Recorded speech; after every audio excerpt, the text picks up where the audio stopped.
Hey, what's up guys? Jamie here. Today I'm going to be talking about the importance of building your assets. Now, before I get into that, welcome to the channel. If this is your first time here, my name's Jamie. I cover internet marketing, affiliate marketing, how to get started online, and pretty much all things digital. So if any of that's of interest to yourself, feel free to hit that subscribe button, smash that bell icon to stay up to date with everything I'm putting out. But little caveat, if you're looking for flashy editing and lots of fluff, you're probably not going to find it on this channel.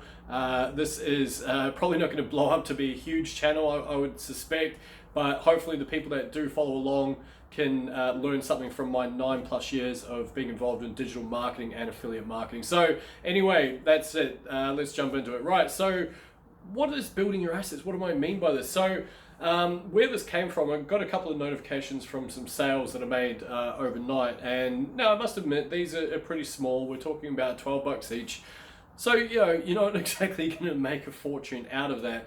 Having said that, if you do that on bulk over a long period of time, you have a whole bunch of little fish hooks hanging out in the water, and it's likely that you're going to start catching some little fish.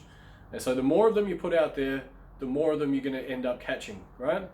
So point being is that I have a whole bunch of assets out there at the moment. Now, of course, my focus is high ticket affiliate marketing, and quite simply because whilst I can spend 20 odd hours building an asset that will create a couple of sales here and there, I think it's averaging around about 150 to $300 a month for this particular one at the moment. It's not bank-breaking stuff. I'm not making huge tons of money out of it. And one of the things that's popped up for me recently was the debate that I had with my mentor and business partner. Is basically the high-ticket payoff versus the mathematics behind having recurring income. So for me, I was like, look, I want to fill this space. I want to have this recurring. So instead of me going, not making a sale for a day and then making 2 sales the next day with the high ticket and then making none again the next day and so on and so forth, there's some sort of equilibrium between the overall income. And so the debate then raised, well, okay, well look at it this way. If you're making a $12 sale and you can make $1,000 for a high ticket sale, how long is that person, or how many sales are you going to need to make in order to hit that same revenue that you would make of hitting a high ticket? So of course I've got all these little low ticket things sitting out there on the internet, like hundreds of them, hundreds of them, like whether they're YouTube videos or I've written articles on Medium, I've got articles on other blogging sites, I've got you name it. I've got a podcast as well that's technically helping with traffic flow and all that sort of stuff. I have my Facebook group. I've got all this stuff, right? And so anyway, the point being is that I've invested time and energy into building up these assets over the years. So what's the takeaway for you? Well, build your assets basically, and whether that is blogging or whether that is video or podcasting or whatever, these are all things that can sit there, and they can sit there providing that income for years on end. And regardless of whether you go into the high ticket or the low ticket, it is still important that you do this. And the other thing that you can do, of course, as part of building stuff and building assets, is your brand. And that is something that we focus on as part of the High Ticket Affiliates Accelerator. All you need to do is click on that link below to check it out. A lot of our students are getting some amazing results, and it can happen in a very rapid succession as well with the formula that we're teaching inside of there. So feel free to click and have a look.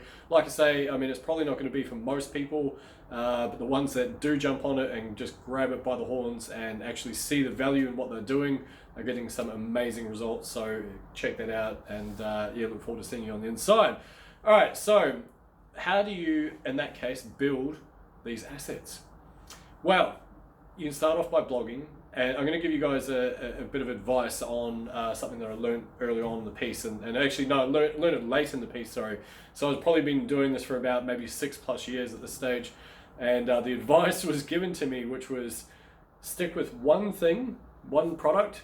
Ideally, if it pays you more, $500 or more, then that's better than having something that pays you $12. But also on top of that, focus on one traffic source to start with, and just go into it, just full on as hard as you can. Go into that particular traffic source and master it, and then just focus on one method to convert those people from prospects to aware of your solution to buying your solution. And that pathway can be done via your platform, whatever you choose. So like I say, I chose blogging to start with. Wasn't really my forte. I do actually really enjoy writing, but I decided to try other things, so hence why I've got a YouTube channel. This is actually my second one. Some of you guys know the story, but I had about 70 odd videos on my other one and got axed for whatever reason. And the point being is that I've spent a lot of time, a lot of sweat equity is what we call it, building up these assets along the way. So I highly recommend you do that. Going back to my comment earlier about branding, that's the other asset that you can build up as well. And the way that you do that is actually not as complex as people think. Of course, you do need to put yourself out there to a certain degree. And if you're somewhat introverted, you don't necessarily want to put yourself out on camera, completely understand it. It's quite normal not to want to go down that path. What you can do though is actually jump onto what we recommend anyway to start with is Facebook.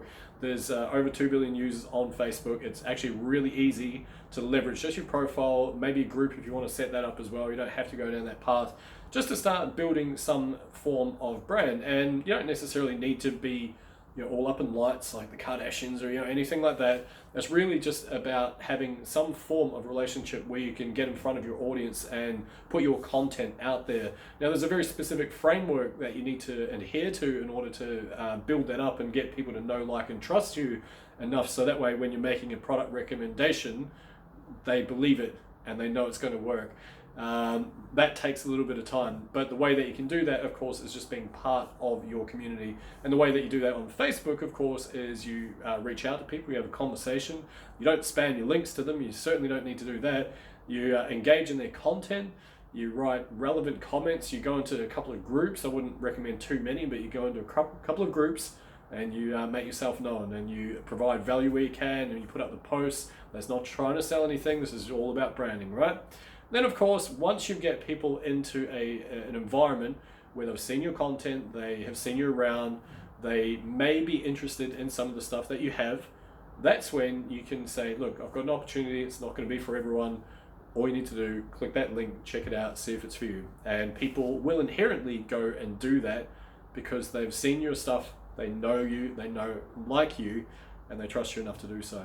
So that's the branding aspect, and that in itself is an asset. Now, the thing with having a brand is, if you go and you become a brand in the form that I've just mentioned, or if it's on Facebook or whatever you want, it doesn't really matter if you go away. Like for me, I stopped recording videos on YouTube and focused solely on Facebook for around about 5 months. So hence why there's a big gap in a lot of my output here on YouTube, because I just stopped doing it. I just like, no, I'm going to divert my attention to Facebook. I'm going to go hard on Facebook for as long as I can. And now that I've got that kind of down pat and I'm starting to build a bit of a brand there, now I want to focus back on YouTube. Here's the cool thing. My watch time is still pretty good. My view count is not really that great, but I'm okay with that because what the content that I'm producing, I'm not trying to be a channel that has 1 million people, and I'm teaching stuff that I don't truly believe in. This is all stuff, like I say, of years, absolute years of experience, of setbacks, of things that I've tried, and so that in itself, now this is an asset. And I can just continue working on that asset. So some people are going to love my message, some people aren't going to love my message. I completely understand that. I'm completely fine with that. But like I say, I'm now working in this to grow my message and my brand here as well. And this is an asset. And like I say, these little assets I've got, these little fish hooks all around, they are slowly bringing in dollars.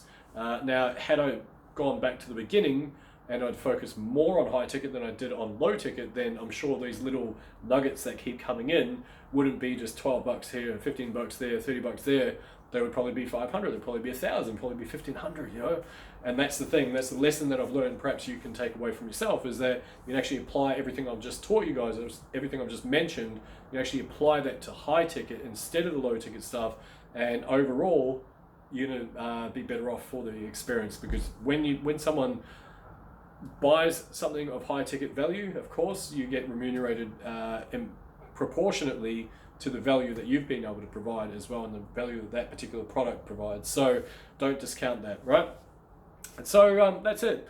Now the other thing is, in terms of assets, this is the other one that you might want to consider at some stage, is once you've had any experience whatsoever and you've had a result whatsoever, doesn't matter what the result is, you've had some sort of result that can help someone else out, that can be turned into an asset. That can be turned into your own product. And if you've got your own product, these things just trickle in all the time. Just 12 bucks here, 12 bucks there, 12 bucks there. Whatever your pricing point is. I've got mine at super low ticket at the moment because I am just trying to get that out there for the time being. But it's not the only one I have. I have another 3 that provide passive income just because they sit there. One of them is now over 2 years old. I still get sales coming through.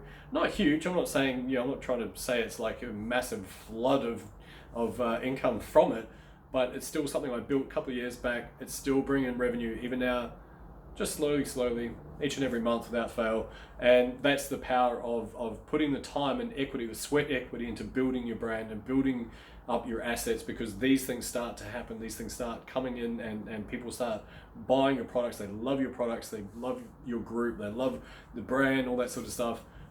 That is the power of building your assets. Anyway, my name's Jamie. Hopefully you got some value from this. Like I say, if you want to check out the accelerated program, click that link below to get started, and I look forward to seeing you on the inside. Otherwise, back to work for me. You guys are awesome. See you next time.